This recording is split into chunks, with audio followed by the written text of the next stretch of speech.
Must be the rotunda. So the whole school needs to move? We switch it up. You'll see it inside. Gosh, this place is never ending. Snoopy's awesome, man. Teacher, whatever they have. And we do have all school math, which is in the gym, which I'll see later for like special events. There is a church inside.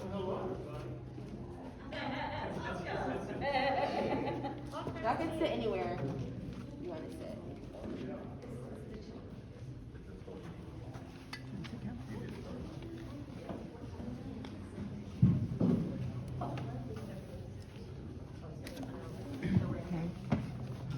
The light fixture is as big as our dining room table.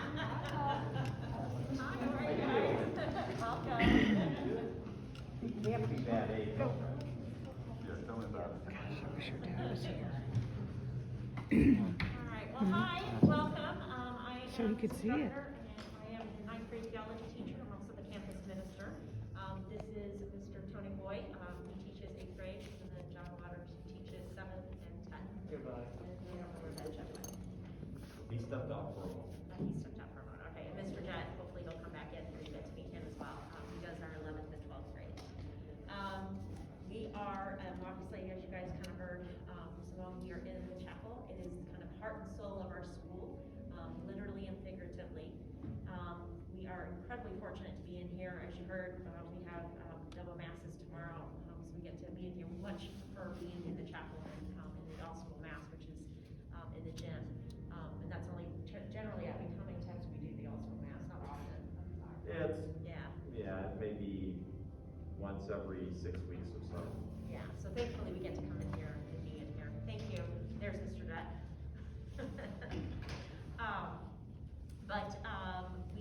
Like I said, I get to be the campus minister as well. We do have, each grade gets to go on retreat. We are fortunate to be able to have a relationship with Our Lady of the Hills. So we get to go over there with them and be off campus with each other and God, which is kind of a gifted time. It does culminate into Kairos, and Kairos is a 4-day retreat, if anybody is familiar with that. We get to go in 2 weeks, so I'm frantically finishing up the last minute details, but we will take the seniors on a 4-day retreat up at Camp Lowridge. We have tons of different discipleship programs, service programs, all kinds of different clubs and organizations, all of which have different types of ways that kids can get service and learn to be student leaders. We do ask kids to have a certain amount of service hours each year. So depending on what grade they are, we have a certain amount that they have to complete. At the end of the school year, if they've gone above and beyond, they do get to have a service award. But we are big on student leaders. So it's not the teachers doing the project, it's the kids, and we're teaching the kids that leadership skill, delegation, organization, and how to lead. That's it. As far as the theology classes go, because I'm also the chair of the theology department, and every student, while they're here every semester, takes a theology class. And in the middle school, they're kind of independent. We do a foundations course, then we do a church history course. In the high school, they build on each other to culminate in senior year, where they take a course in Christian apologetics, where they learn how to defend the faith. So everything they've done up to that helps them explain what it is that the church believes and why.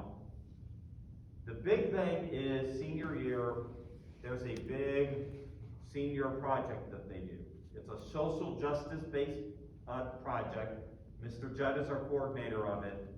And they have to pick the topic, and they spend the entire year developing a presentation and paper on his social justice. And they bring in the things that they've learned throughout their high school career. One of the things that might be more direct for many of you has to do, somebody asked in the last group, confirmation. Confirmation is done through the parish. We do confirmation prep. So I teach the 8th grade. That's traditionally when we begin the preparation for it. They do all their religious education for confirmation prep within my class. Anything the parish has asked me to do, I bring it into the class. We actually start some of it in 7th grade, and it's wrapped up by the time they're confirmed in 9th grade. But the sacrament itself and all the requirements are determined by the parish. So St. Joe's has one way of doing it, St. John's has another way, St. Peter's has another way. And it's really all what the pastor wants done. We just support what the pastors do. So that's in a nutshell the theology program. Any questions from anybody?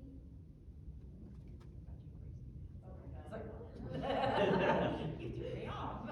I was gonna say, Simone, what do you need to know about the campus ministry here? What else with the students that are not Catholic? They still take all the same courses.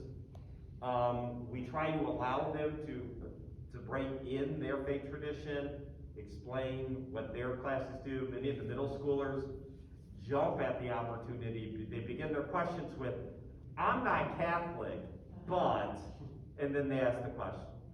And I had a student a few years ago, that was my running joke. Every time he raised his hand, it was, I'm not Catholic. Even if it didn't have to do with theology. He asked to go to the bathroom one day. I said, you forgot the beginning. I'm not Catholic, but can I go to the bathroom? They take all the same classes. They learn the Catholic theology, but they are still allowed to express what their faith tradition teaches. We have it's about 40%? About 40% are non-Catholic. We have some Muslim students, we have some Jewish students here, and they all are involved as much as they can be. And obviously, different denominations. Of Right. And I guess during Mass, the kids that aren't Catholic obviously don't take communion. They don't. They come up, they cross their Yeah. arms, and they come up for a blessing.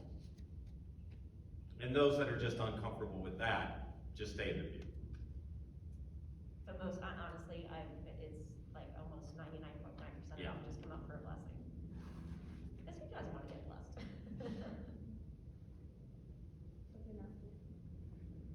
I thought so. Yeah, all right. Hope you guys see you again. I hope you Thank see you all again. for coming. Thank you. See ya. Gotta say hello.